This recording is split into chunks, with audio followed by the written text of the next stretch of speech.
కొంతమంది కష్టం రాగానే దేవుని విడిచిపెడతారు, అవునా? సేవ మానేస్తారు, దేవునికి దూరం అయిపోతారు కదా. ఎప్పుడైతే మన లోపల ఆ ప్రైడ్, ఆ గర్వం అనేది వస్తుందో నీ పతనం స్టార్ట్ అయిపోతుంది కదా. నేను చేయాలంటే నీ జీవితం అంతా కూడా నువ్వు తగ్గించుకుంటూ, విశ్వాసం ఎదుగుతూ, ప్రార్థన శక్తితో నువ్వు ముందుకెళ్తే దేవుడు నిన్ను హెచ్చిస్తూనే ఉంటాడు.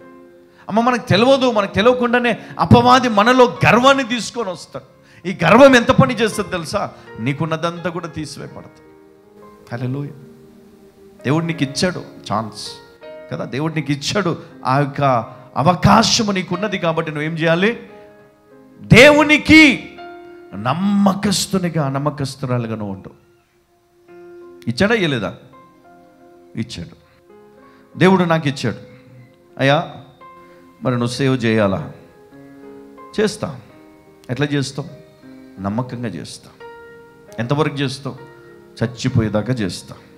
కష్టం వస్తే అయినా చేస్తా, బాధ వస్తే అయినా చేస్తా, భరించలేని ఇబ్బందులు వస్తే అయినా నిలబడతా.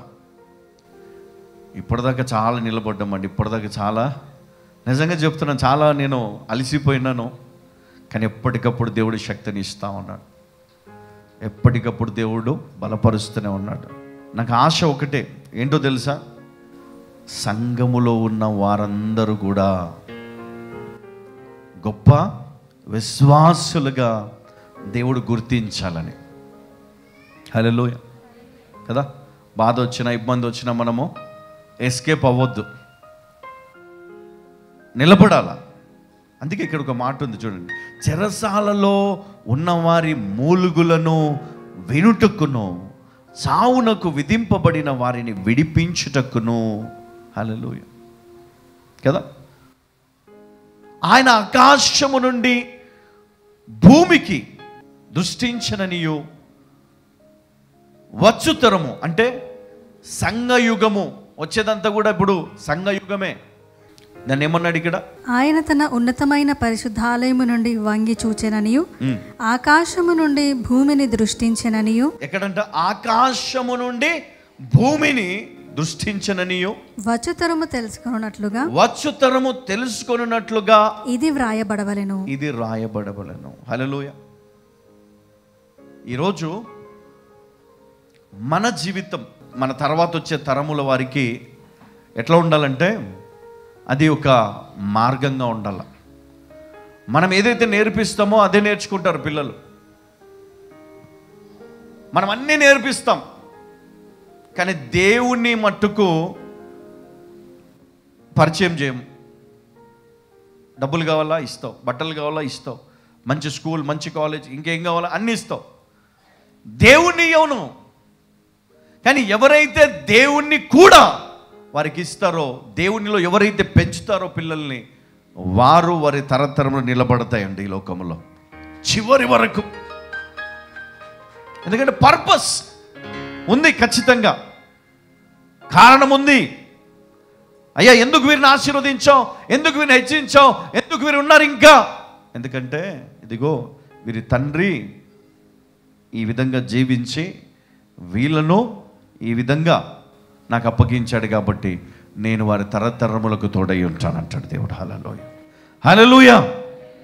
దేవునికి మహిమ కలుగును గాక. లూకా సువార్త 4:18. ప్రభువు ఆత్మ నా మీద ఉన్నది, బీదలకు సువార్త ప్రకటించుటకై ఆయన నన్ను అభిషేకించెను, చెరలోనున్న వారికి విడుదలను, గ్రుడ్డి వారికి చూపును కలుగునని ప్రకటించుటకును, నలిగిన వారిని విడిపించుటకును, ప్రభువు హితవత్సరము ప్రకటించుటకును ఆయన నన్ను పంపియున్నాడు. ఇక్కడ ఏమన్నాడు? ప్రభు ఆత్మ నా మీద ఉన్నది, బీదలకు సువార్త ప్రకటించుటకై ఆయన నన్ను అభిషేకించాను, చెరలో ఉన్న వారికి విడుదలను, గుడ్డి వారికి చూపును కలుగునని ప్రకటించుటకును, నలిగిన వారిని విడిపించుటకును. మరి ఈరోజు నీవెక్కడున్నావు? ఇందులో ఉన్నావు? ఒకవేళ ఉంటే ఇదిగో వాగ్దానము చేయబడింది మాటను జ్ఞాపకం చేసుకుందాం. ఆయన నీ కుటుంబాన్ని విడిపిస్తాడు. ఆయన నిన్ను విడిపిస్తాడు, ఆయన నీకు తోడై ఉంటాడు. కాబట్టి మరి మనం ఏం చేయాలా చెప్పాలి? ఏం చేయాలా? నీ కష్టం వచ్చినప్పుడు బయటికి రావాలంటే ఏం చేయాలను? వ్యాధి వచ్చినప్పుడు ఏం చేయాలి? లేమి వచ్చినప్పుడు ఏం చేయాలి? భయం వచ్చినప్పుడు ఏం చేయాలి? సాతానుడు నిన్ను తరిమినప్పుడు ఏం చేయాలి? శోధన వచ్చినప్పుడు ఏం చేయాలి? ప్రార్థన చేస్తే దేవుడు అన్ని తీసేస్తాడా? అమ్మా, యేసయ్య నీ రోగమును తీసివేయగలడు,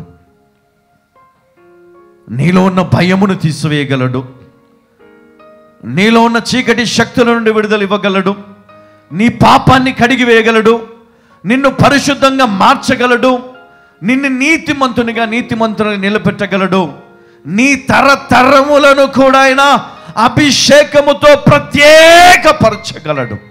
హల్లెలూయా, హల్లెలూయా. నువ్వు చేయాల్సిందల్లా ఒకటే, విశ్వాసంతో నిలబడాలా, విశ్వాసముతో నువ్వు నిరీక్షణ కలిగి ఉండాలా. తొందరపడొద్దు, తొందరపడి నిర్ణయాలు తీసుకోవద్దు, తొందరపడి మాటలు అనొద్దు, తొందరపడి నువ్వు ఏ పొరపాటు చేయకూడదు. హల్లెలూయా.